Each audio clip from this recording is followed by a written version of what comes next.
మంచి న్యాచురల్ కలర్లో అండ్ టేస్టీగా అయ్యే ఈ కొత్తిమీర రైస్ని మీరు ఇప్పుడు తప్పకుండా ట్రై చేయండి. చాలా ఈజీగా అండ్ సూపర్గా వస్తుంది.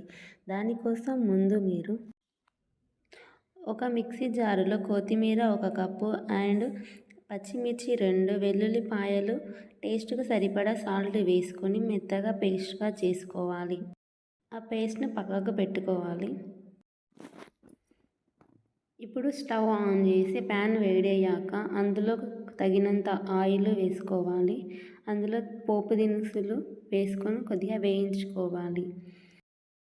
2-3 జీడిపప్పు పలుకులు వేసుకొని అందులోనే పల్లీలు, శనగపప్పు వేసుకొని వేయించుకోవాలి.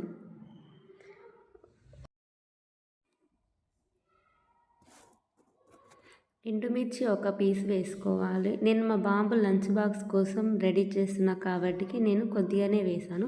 మీరు ఎక్కువ వేసుకోవచ్చు, చాయిస్ ఈజ్ యువర్. అండ్ కరివేపాకు వేసుకొని బాగా వేయించుకోవాలి. పల్లీలు కలర్ వచ్చే వరకు చూసుకోండి.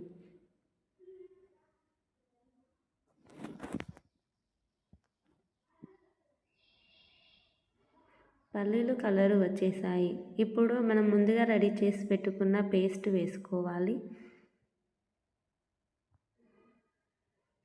పేస్ట్ని బాగా మిక్స్ చేసుకొని ఉడికించాలి. అందులో ఉన్న వాటర్ క్వాంటిటీ మొత్తం పోయి ఆయిల్ పైకి తేలే వరకు బాగా వేయించుకోవాలి. అలా వేయించుకోవడం వల్ల కొత్తిమీర పచ్చివాసన అనేది రాదు మనకు. ఇలా బాగా అయ్యాక పైకి ఆయిల్ తేలుతుంది. ఈ టైంలో కొద్దిగా పసుపు వేసుకొని మిక్స్ చేసుకోవాలి. ఇలా మిక్స్ చేసి ఒక 5 మినిట్స్ అట్లాగే ఉంచి ఆయిల్ పైకి రాగానే అందులో మనం ముందు రెడీ చేసి పెట్టుకున్న పొడి పొడిలాడే రైస్ వేసుకొని మిక్స్ చేసుకోవాలి.